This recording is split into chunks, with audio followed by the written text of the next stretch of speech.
Hey guys, it's Ryan Brown with Cross Tactical Airsoft and Strategic Tactical Concepts. Today I want to take a minute and continue our video series for newer players.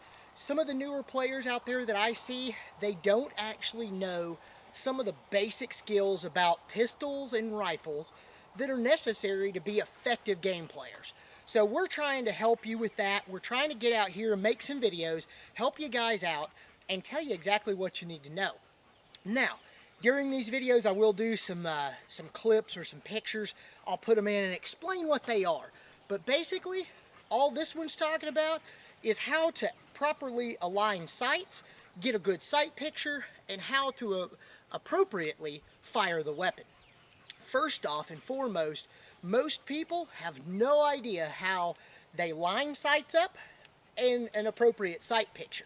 So first of all, let me show you on this pistol. This is a Valken M9, but you see the sight, the front sight up here has the white dot on it. You see the rear sight is basically just a cut groove. Basically what you want to try to do is line that up about like that. So this white dot sits right in the saddle of those grooves. And then whatever you want to hit, like if it was going to hit me square in the chest, you want that white dot right where you want the BB to hit. So basically what you're doing is you're trying to line up those sights, and I'm trying to do it backwards, but you're trying to line up the sight something like that, okay? So basically what you're trying to do is put this white dot in between the saddles here, okay? And put them in a perfectly straight line, and then whatever you want to hit is where that white dot goes. Now, when you do that, you know, you've got your pistol up and you're shooting. What I try to do instead of making it to where I actually close one eye and try to aim, I keep both eyes open and I shoot and I watch where the BB's going. Now most of my pistols, there are a few that are exceptions to this, but most of my pistols are sighted in. Most of my rifles are definitely sighted in. If they have optics, they're definitely sighted in and co-witnessed, which means that the optic that's mounted on top is aligned with the sights, so that if for some reason the sight doesn't come on or whatever, I can still use the iron sights and hit what I'm aiming at. But here's a very key tip for those of you who are new in airsoft. Keep both eyes open and just keep watching as you shoot. Watch where your BBs go. If they shoot out and curve one way or the other, just offset your weapon a little bit so that the curve is playing for you instead of against you, okay? So always keep your eyes open and watch where your rounds go. That's a key, no matter if you're real steel shooting or if you're airsoft shooting. But keep an eye on where your rounds are going, where they impact, because that'll tell you where you need to adjust.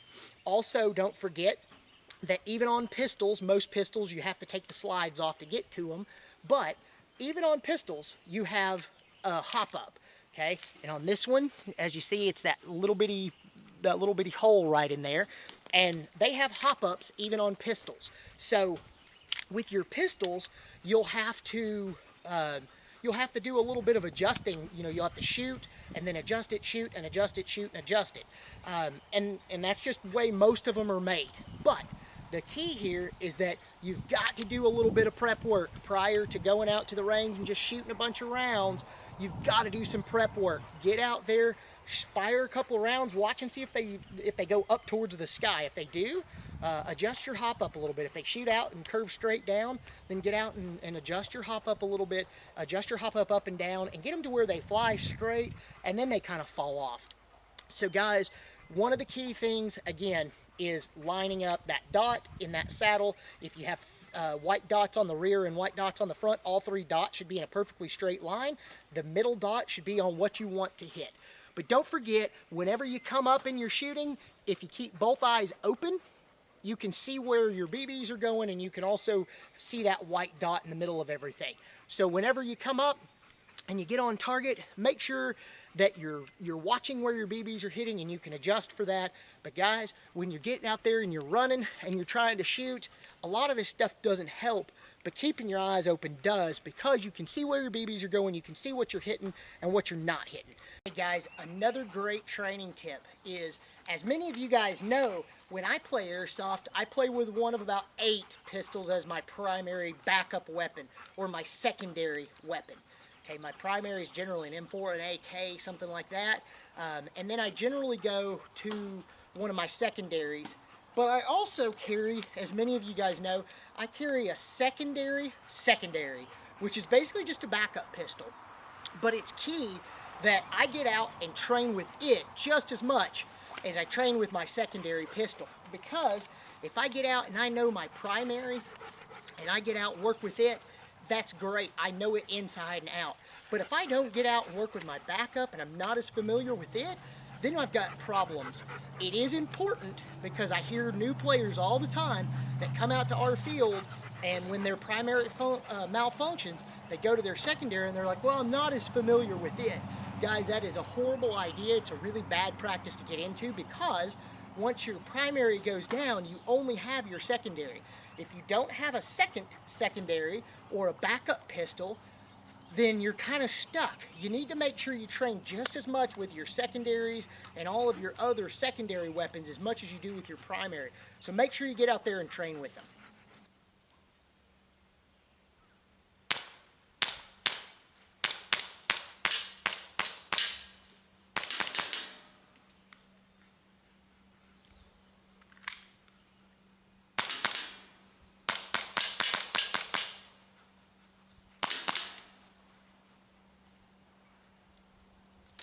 Guys, another really important key tip on your training is always make sure that you're using your equipment exactly like you would when you're playing or whenever you're real skill training.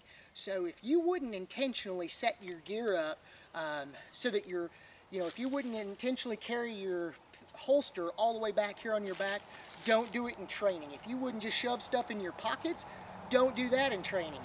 You notice I'm wearing my gloves. I don't necessarily need my gloves out here today for training, but it is important to me because if I'm used to manipulating my weapon or any of my weapon systems or controls or anything like that, and I'm used to doing it with gloves on, I can do it without my gloves on. But once I get used to something, once I get comfortable with it, then that's how I'm going to do it the whole time. I develop muscle memory, and muscle memory is just basically, it's satisfying your natural your natural thought process of how you do something when you're not thinking about it. It's a subconscious thought. So if you run your battle belt a certain way, run it that way in training. Don't change it up. If you run your gear one way, make sure you run that gear that way in your training. Do not change it, because when you start changing stuff up, then you start messing with the way that you're training. You may go back to, and I've done this myself, ran pistol mags or M4 mags or something like that, and ran them up here on my plate carrier and then moved them on belt. And when I go to run, I always naturally grab up here for them. Then they're not here, they're down here. You've got to get out and practice with this equipment. If you change something up, that's fine. You can change things up. That's the natural evolution of equipment. But you've got to make sure you get out and you practice with it. Once you're practiced with it and you're familiar with it, man, once you have that familiarity, it just becomes training again. But you've always got to keep your training interesting, you've got to keep it active, and you've got to keep it dynamic. Remember, guys, just get out there and play. Okay, guys, one of the most key things to training is train exactly like you fight. And that means that when you go out, you make sure you're wearing your equipment just like you would whenever you're fighting.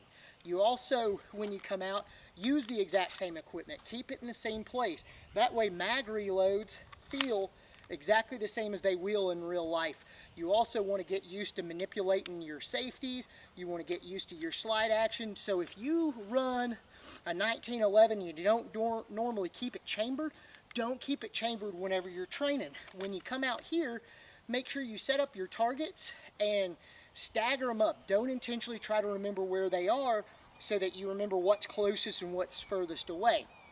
Get used to looking through your targets, figuring out which one's closer, eliminate that one first, because it's the most threat to you. It can get to you first.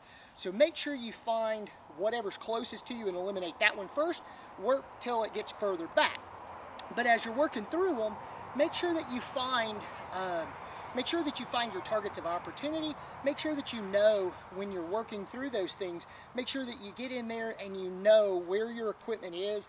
If you're wearing a plate carrier or a chest rig, make sure you know where that equipment is. If you're running, if you're running a battle belt, make sure you know where all of your equipment's at. That way you get used to working it the same way every time. It develops muscle memory, and that's the best way under stress that you can get to operation.